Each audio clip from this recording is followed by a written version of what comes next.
Good morning, wonderful folks out there. This is Lena, and I am a bit hot. I think I'm going to turn down the brightness and the closet's open. Okay, I think it's good.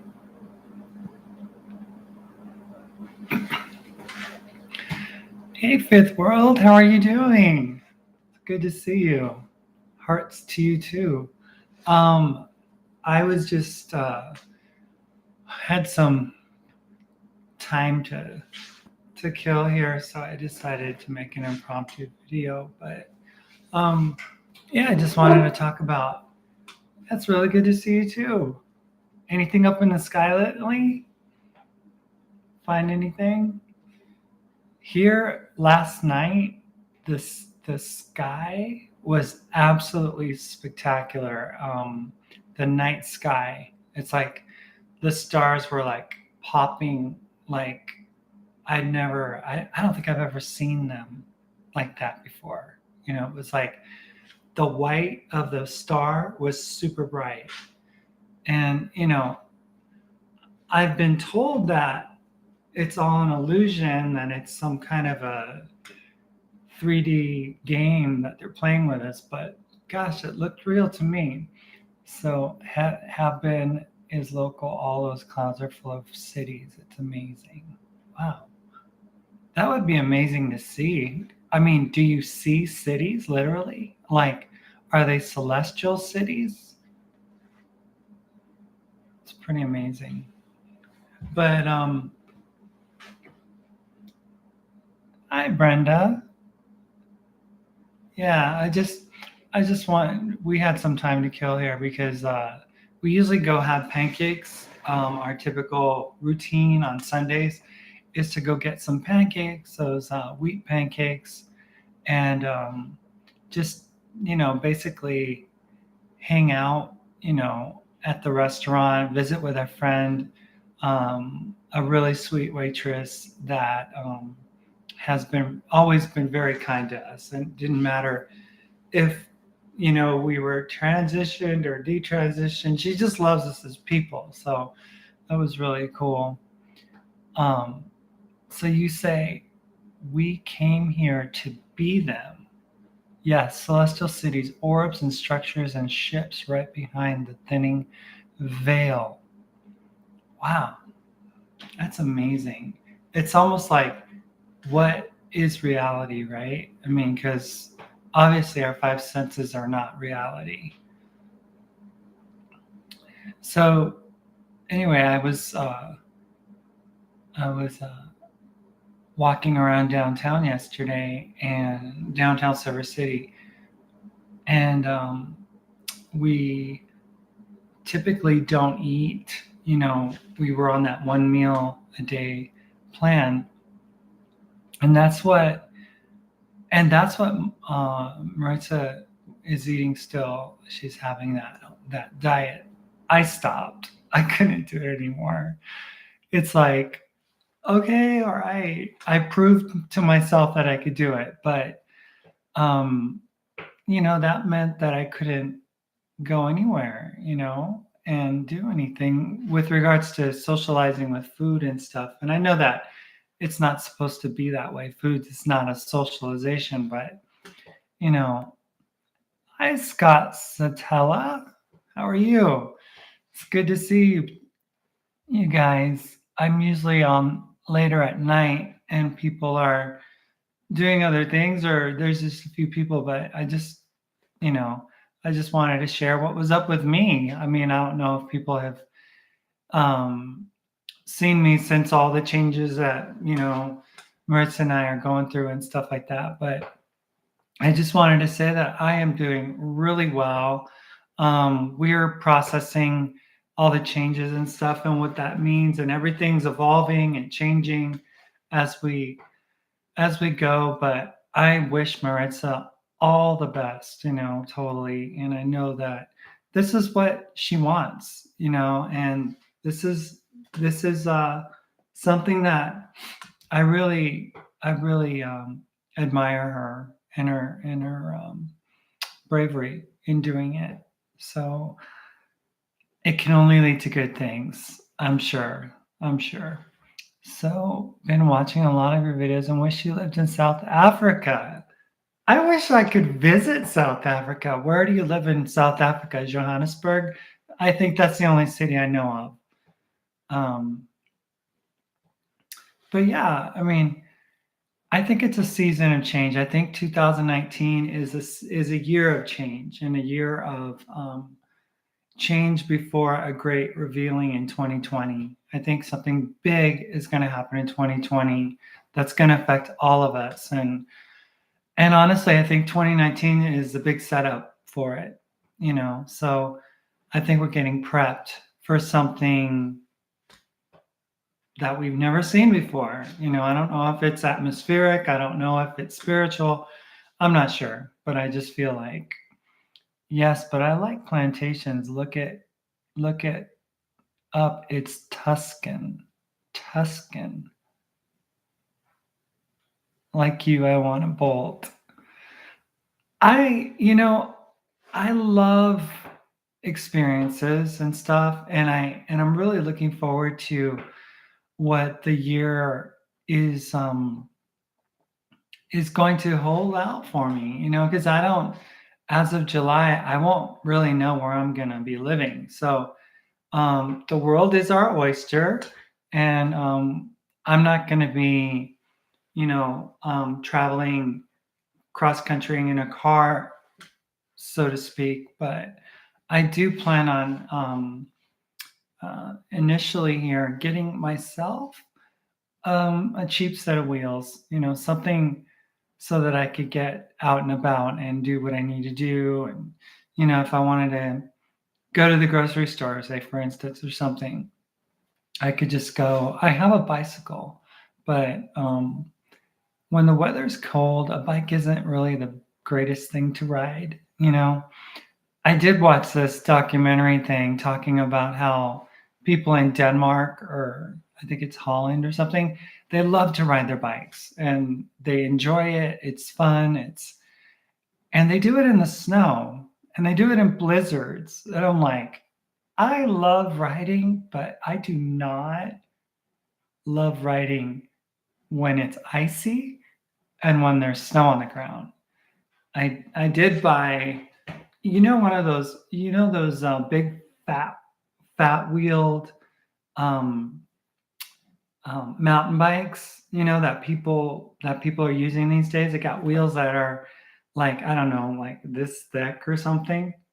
Yeah, and it's like I bought that bike and I wanted to use it, when I was living in Minnesota, because Minnesota in October might as well crank on the fireplace and not leave because it gets cold there and it stays cold. And when I lived there, the driveway literally had a 2-car wide driveway in Minnesota. And as the winter kept on, going, it got smaller, smaller, smaller.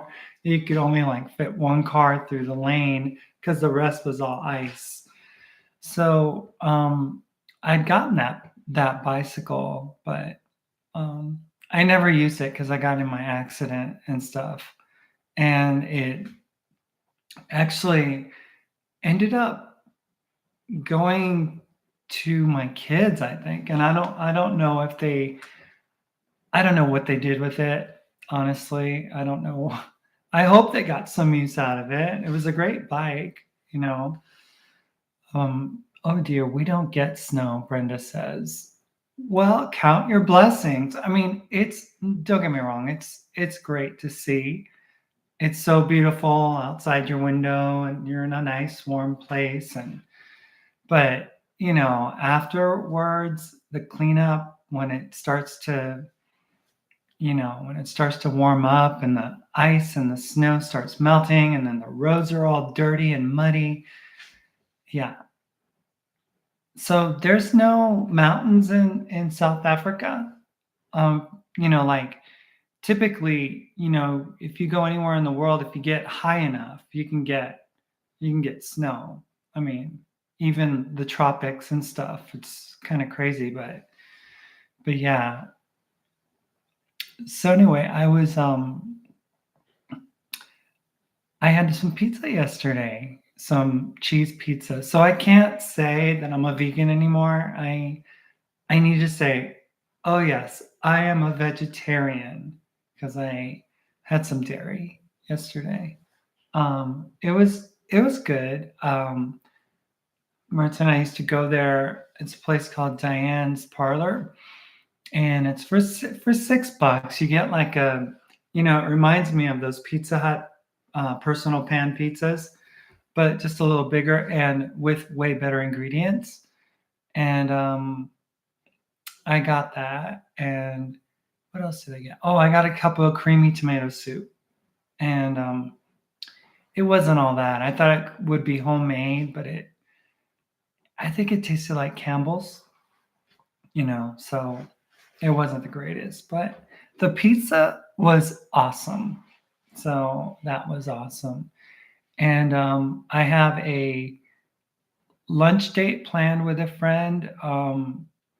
The woman that we're gonna visit right now, we're gonna go have some Mexican on Thursday, I think, for lunch. I think it is. Yeah. And so we're gonna hang out and chat and stuff. So it'll be really cool. I haven't really gotten out a whole lot, because we've been so focused on doing the shows and research and everything.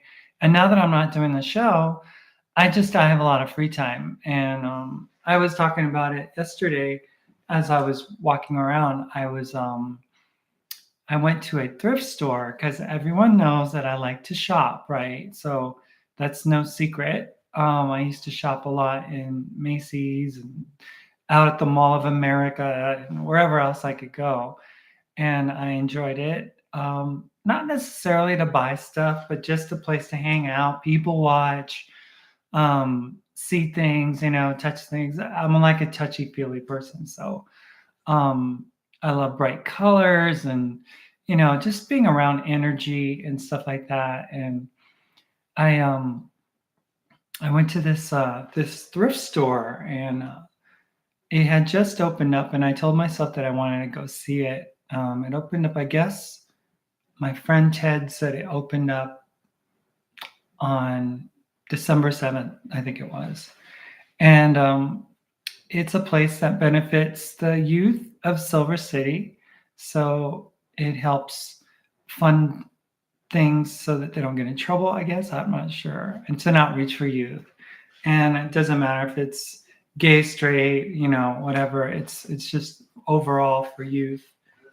And they had a lot of really cool things there. And I was chatting with a couple of women there, and with my friend Ted.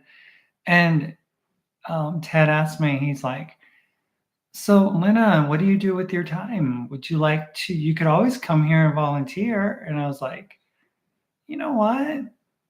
Hmm, that's a thought."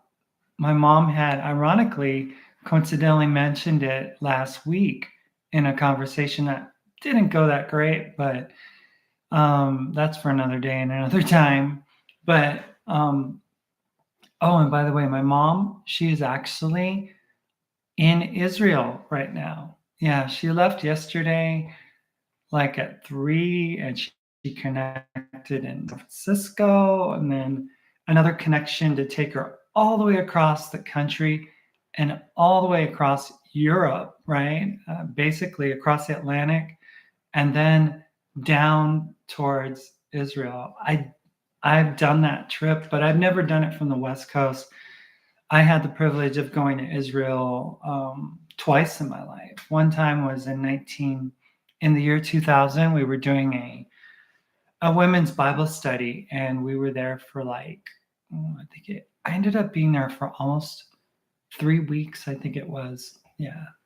And we traveled. We landed in Tel Aviv, And we drove out to they bussed us out to Jerusalem and the old city.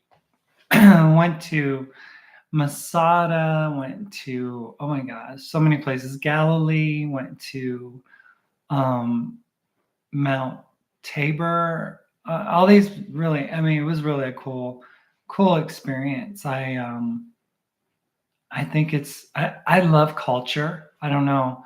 There's just something about culture that just, it doesn't matter. African culture, Latin culture, Italian culture, Asian culture. I'm just a culture person. I love it. And that place is a melting pot for culture because they have the Jewish quarter, they have the Muslim quarter, the Christian quarter, and another quarter. I forget what quarter, but it was really cool, really cool. And saw these places that I had heard about, and walked where Jesus walked, and if Jesus actually existed, right? So, and then I had the opportunity to go back in 2011. I got this call from the people I was working with for several years. I used to work with the Southern Baptist Convention. They're Lifeway Christian Resources. They're the kind of like the media production arm of the Southern Baptist Convention. So, hello, Patricia. Good afternoon from Ohio. Are you staying warm in Ohio? That's the question. So basically, I got this call and it was like, do you have a passport? And I was like, yeah, why? Well, we may be leaving for Israel next week. I was like, whoa, okay. And then I looked at my passport and it was expiring in 6 months. And the rules are that in order to go anywhere, you have to have a passport that's not expiring within 6 months. So I had quite a situation on my hands because, I mean, it was money. I wanted to go. I love to travel. So I wanted to figure out how I was going to do it. But to get a passport, I was living in Nashville. The closest place for a passport agency, I think, was in Chicago. So I kind of put my head together and scrambled my family together. And we left and drove out to, I think it was the city of Indianapolis. And then we got on a train, Amtrak, and got on a train and rode into Chicago and spent the night at a hotel, got all the paperwork taken care of, went and applied for the update for my passport, took pictures, had a little great time, went to Giordano's Pizza and hung out, saw the Sears Tower, and then bolted back onto the train. And it was a cool trip. My kids loved it.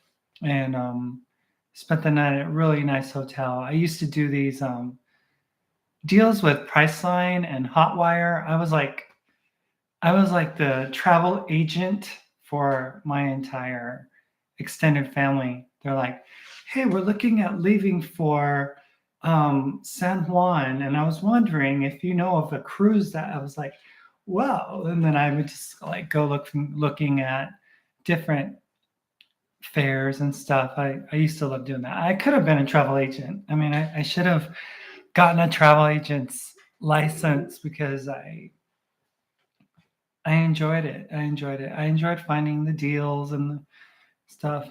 When last did you get to see your kids? I watched an old video. You were going to see them at the pool. Have they seen you as Lena? Well, I haven't seen 3 of my children since June of 2014. So I think that video that you saw was when a day before I plan on, I decided to leave. I was going for a run by my old neighborhood. I used to run a lot. And there's a community pool at the neighborhood where I bought the house for my family. And my kids were there. And I hadn't seen them because I wasn't given access to them. Ever since I transitioned, I was given no opportunities to basically see my kids. I mean, I was given some, like, I remember going to get Chinese a few times and having to, like, I had like fake nails at the time, and I had some manicured nails, and I was wearing gloves because I didn't want to embarrass or shame my kids or whatever. So it was crazy. That was a really, I don't know. I think I would have done things differently back then, but you can't tell a trans woman recently transitioned, that they can't live their truth, whatever that means, right? So I definitely have regrets. I wish I would have, done things a little differently, honestly. I wasn't helped along the way. My ex made it very difficult, but she had her reasons for being that way because, we came from a very, very conservative Christian background. You know, I would love to say that the kids would accept me, but I don't know.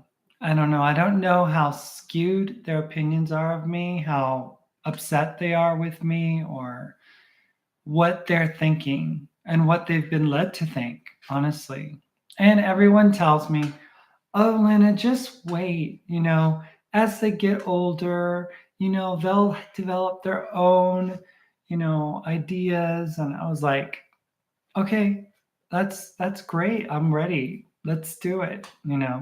But I have a 21-year-old now in college. I have an 18-year-old in college, and they don't reach out. So I'm holding out hope, because I think one of the reasons that I ran it past my son, what if, and he was, oh, okay.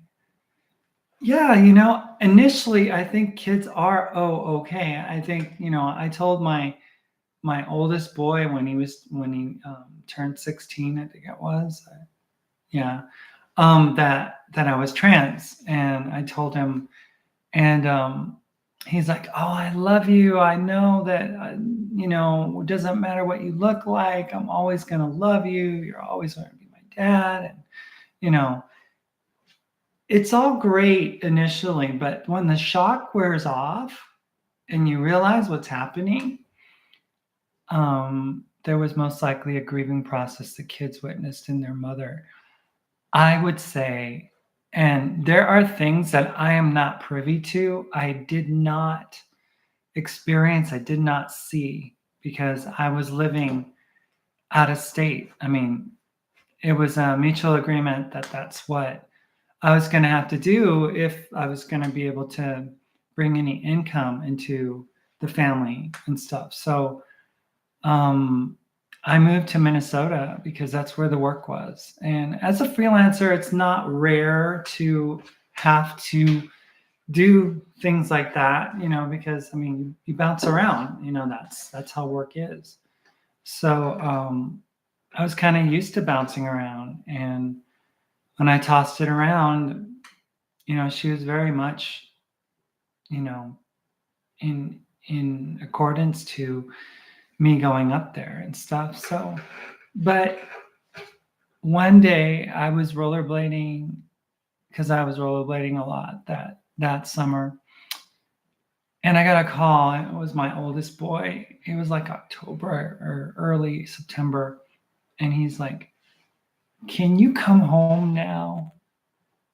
Please, please come home. And I was like, I can't, I can't come home. Well, I don't have any work there, And he was just distraught. He just thought I was like whacked out, crazy, and that I needed to come to my senses, and that, And I just felt so bad, And I do. I hear you, Patricia. I hear you say there was most likely a grieving process the kids witnessed in their mother. And I would say I heard something. I heard a mutual friend of my ex and me. He's like, he doesn't want anything to do with me because he's upset at me. He raised his children.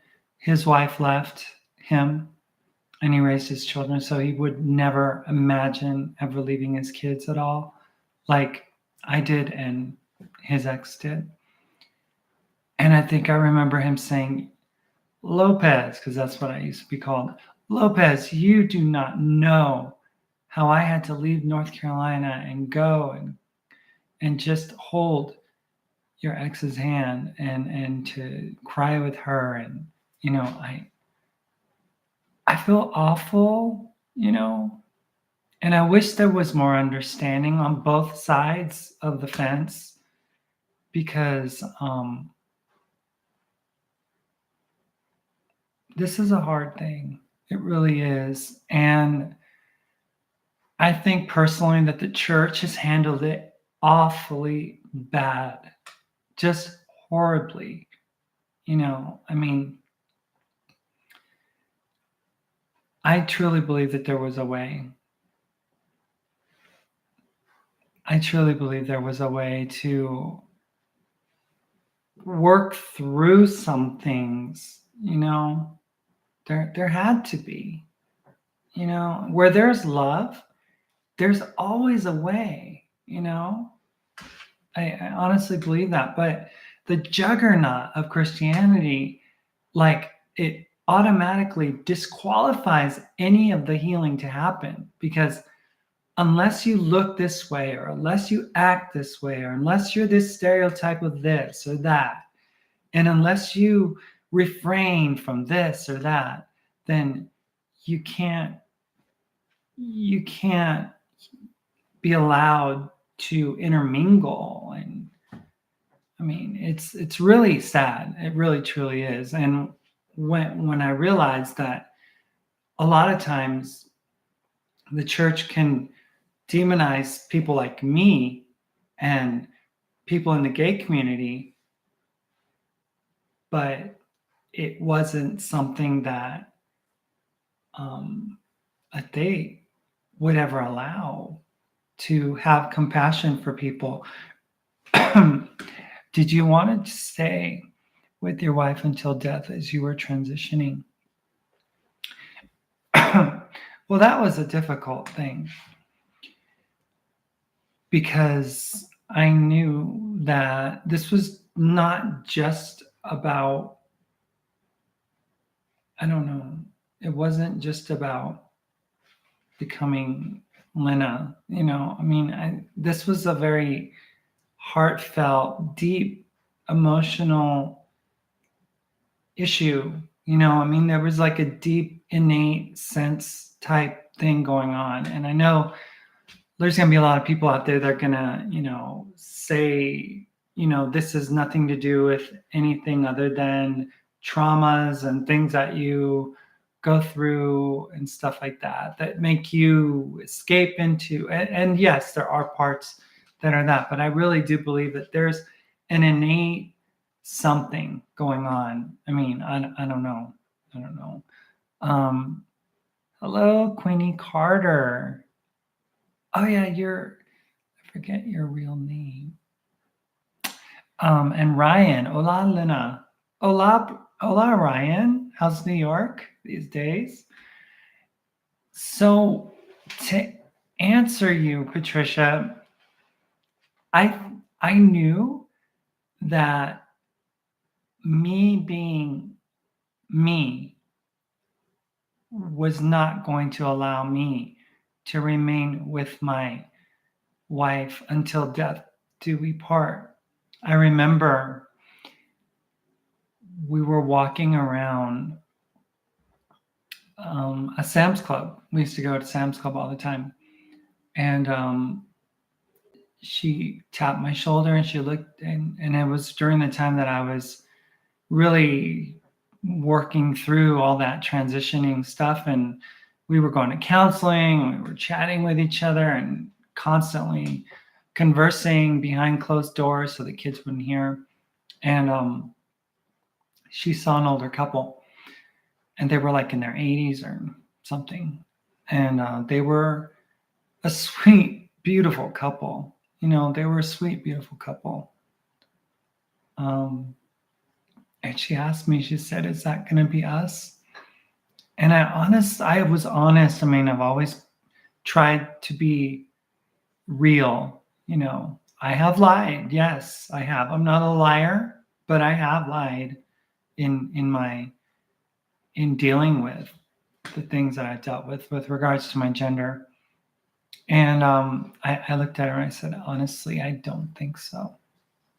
Because I really do believe that there is no way to remedy anything if the two parties are not willing to work through issues with each other. And issues of gender are part of that till death do we part, oath that we take, the promise that we take when we get married, in sickness or in health. I mean, it's like, and even in hetero, these not knowing self happens. In fact, being able to say trans gives you something to say.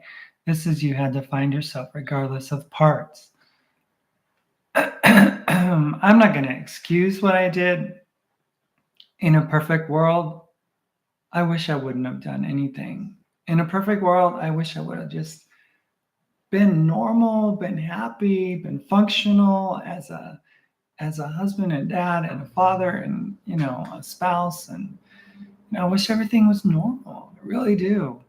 But that's not what happened for me, unfortunately. I asked because 25 years after I divorced my first husband, he killed himself.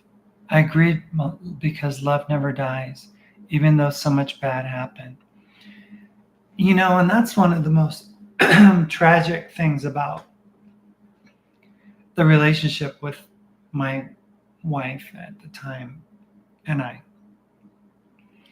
was that it's like I didn't not love her. I didn't. I mean, she was my best friend.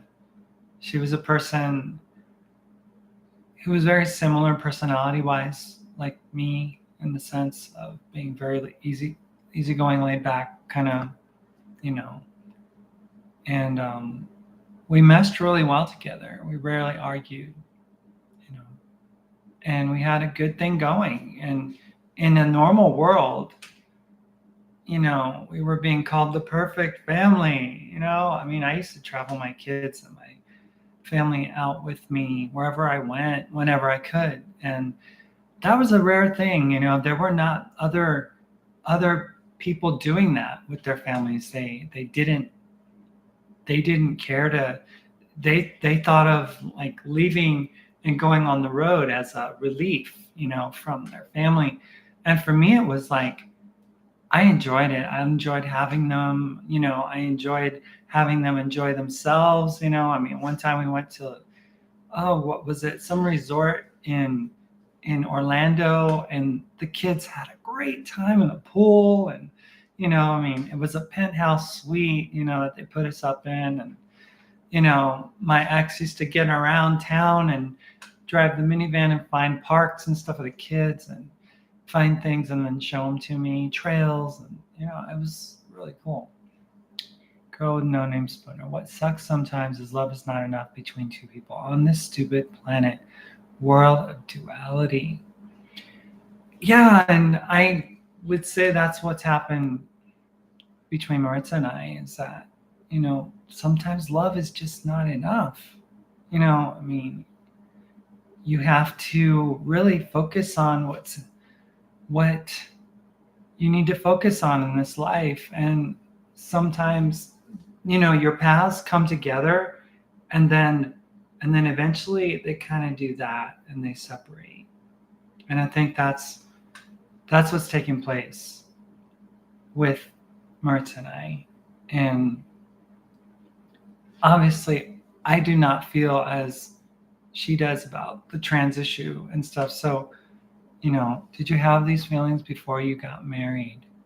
Did I have the feelings of, I did, but my guilt, you know, my fear, my concern about, going to hell, anything that had to do with gender, sexuality, sexual preference, any of that was off limits in Christian conversation. You just didn't talk about it. There was no way. So as a child, I used to play, dress up and whatnot, play with my sisters and my mom's clothes, and never wanted to get caught. I was careful. I did. I tried to cover those feelings up. I did. And if that was wrong, I was wrong. But I was trying to cope with those realities, those truths for me.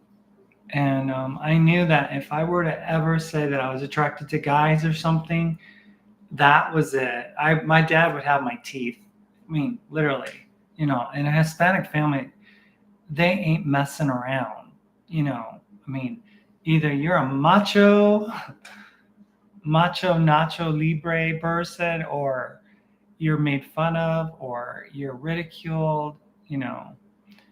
I heard a rabbi state that sometimes couples grow at different levels, which leads them to growing apart. Yeah. Sometimes people are in lives for a season. I watched my sister go through that. She came out finally once she was in college. Yeah, I just wanted to do the right thing. So I thought, well, God and I got this. He knows my gender issues. He knows my struggles. He's going to work through this, and I'm going to be able to,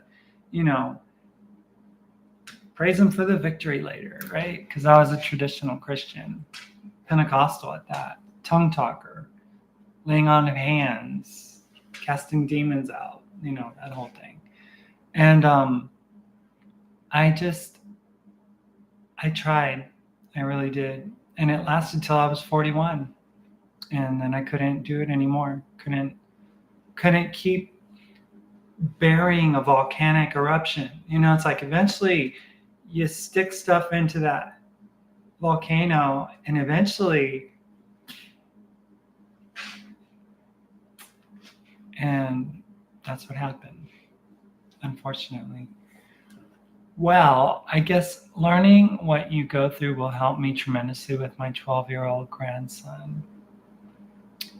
Yeah, I do not advocate transition. If anybody could do anything to not allow it to happen, and that they could deal with their issues without doing this, it would be better. Honestly, it would. But I don't want to sound like a hypocrite, because I did what I did, and I still do what I do, and I'm planning on living as I live. But I would caution people, pretty much. I would say, try to find other ways to cope with life. Try not to do this, especially if you're in your 40s with a family. He knows I love him, and I will always love him no matter what. That is awesome. And that's how I feel about my kids. It doesn't matter. That's one of the ironies of this all, and the conundrums that I have to face on a daily basis, is knowing that I am who I am, right? I am Lena, I am Paul, I am the people that I've been.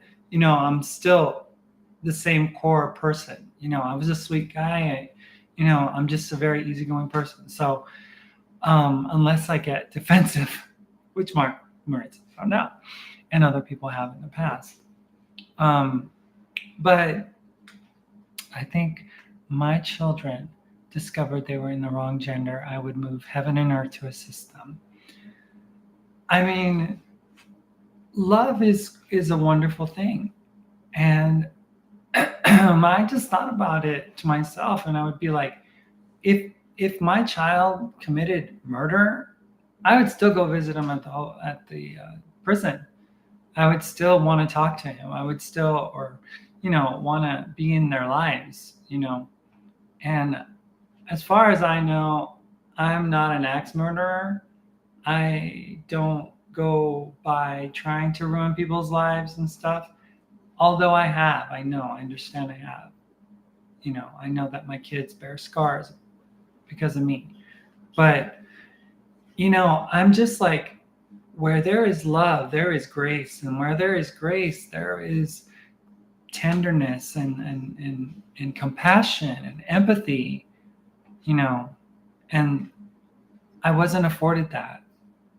So I get confused because I wonder, so what's real? Well, I mean, here we are speaking about loving one another and the agape love and unconditional love of God. And here I have an example of not just one, but literally hundreds of people in the Christian community, except for a few here and there, that have ever even bothered to reach out to me. They refuse to connect with me. They refuse to talk to me, refuse to say anything. I'm like unreachable, or I've done the unpardonable sin or something, right? So all children have scars from their parents. Yes, we all do, because parenting doesn't come with a manual, unfortunately. We wish it did, but no parent in their part of their trauma. So Kim says, I'm glad you're not an axe murderer. I don't have a mean bone in my body. I never liked to fight. I would get picked on because I let my cousins beat me up or something. My dad once wanted to, like threaten me and said, if you don't defend yourself, then you're gonna find yourself, you know, in more pain than from your cousins. Threatened to spank me, right? So I got pregnant in 1979. I was 9 years old. I did not know who fathered my child. I lost everything, Patricia. Oh my gosh. I am so sorry. I would just love to sit down with you and a cup of coffee and just hear you and listen to you and then hug you and just extend compassion, because I know that you have been through a lot, and a lot of you have. A lot of you have been through a lot. Diamond in the rough doesn't come in dozens. You're unique. Yay. I'm glad. Um, and, I really want to be able to develop my community here. I mean, I'm going to need you guys, honestly, because I don't do a show. I just do life with, it's called Linda's Life. And I don't want it to sound egocentrical because I'm not trying to be egoistic, but I just love to share. If I can teach by sharing, and if you can learn from my mistakes, or if you could help me along, I would really appreciate that and offer advice if you see me doing something I shouldn't do. Queenie Carter, my girl got sick from treatments I told you about. She's better now after I made emergency trip to the doctor. Wow. Wow. I'm so sorry.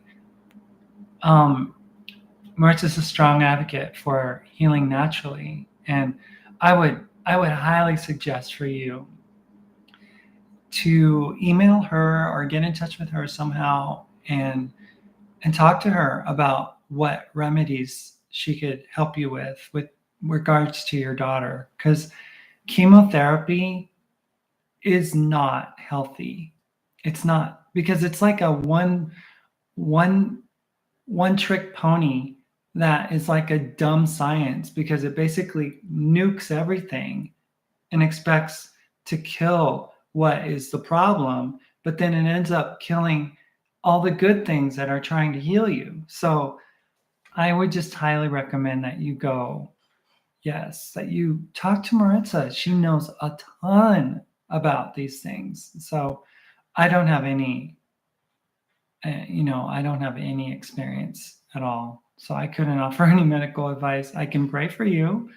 I could say, you know, I just want the divine mother father to grant you the greatest of wisdom and insight, and for your daughter to come up as whole, and for those body parts and things that are in disunion and disconnection from the body to come back in alignment. And I do pray for that. I do. Queen, I tried to go to church with my baby. Women did not want me in their church as an unwed mother. Yeah, my dad used to say that if you were divorced, then you had cancer. And ironically, what did my father die of? Colorectal cancer. So be careful what you speak about and wish towards people. I had a girlfriend before that. She was a divorcee. Her husband cheated on her, and it wasn't her fault. She had a 5-year-old daughter. And I remember dating her, and my dad was like, "Oh, so she's divorced?" I go, "Yeah." He goes, "Well, then she has cancer." I'm like, "She does not have cancer. That's a bit over the top." And then if my cousins, got pregnant out of wedlock, "Oh, she has cancer." It's like everybody had cancer. Like everybody's like, and I just think that that is really a horrible way to treat people, really is. Don't beat yourself up. Life is life. It is. It is. And my door to my children is wide open all the time for them. You are such a lovely person. Thank you, Brenda. If you want to get in contact with me, you can email me at linnaslife at mail, like the postal service, mail.com, or Lena Lopez at email.com. My aunt was chastised for being a mother in her 50s and getting food stamps.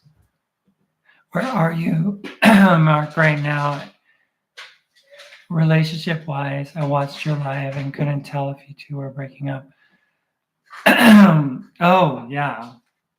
You missed a lot. Gotta go to Maritza's channel. She is detransitioning and we are separating, not because of that, but regardless, it was time, for Maritza to do what she needed to do. So she's detransitioning and we're going our separate ways.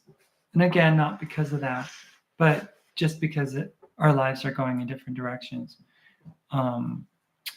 So yeah, I would highly advise you to check out her channel and go watch and read. And she's blogging about everything and all that. So I'm just here sharing, like I've always done with my life. I probably won't even do a show per se. Because I don't know. I'm just like current events or articles, and I don't have the medical expertise or the clinical expertise or the nutritional expertise. Whatever I've learned about some of that stuff has been from Mark. So, or it's actually, some folks can only make themselves feel good about themselves by pointing out how awful someone is. Yeah, and I think in Christianity, as you see, there's a lot of things being revealed where, they have really like allowed for sexual molestation, sexual abuse, all these ritualistic things to take place, and and then demonize LGBT, and that's wrong. they need to clean up their own house before they want to start throwing stones at other people, because people like me are good people. We're not perverts. We're not crazy people. We're obviously struggling with something that they don't struggle with, but I mean, they're struggling with a lot of pride, with a lot of sexual sins and things like that. So I mean, like Jesus said, whoever has, no guilt, cast the first stone. And what the Pharisees did, they all just walked away because they couldn't. They knew that they were dirty, rotten scoundrels, right? We're all dirty, rotten scoundrels. We all do things. Some folks can only tear people down to lift yourself up. Very common in relationships. Yeah, we all know about that, don't we? Good morning, heart. Just stopped in to say I love you. Cleaning house this Sunday, but wanted to say hello. Hello to you too, and hugs and kisses to you. I'm gonna have to get going. We're gonna go eat pancakes. It's 11:50. So an evangelist dated me when I was 5 months pregnant.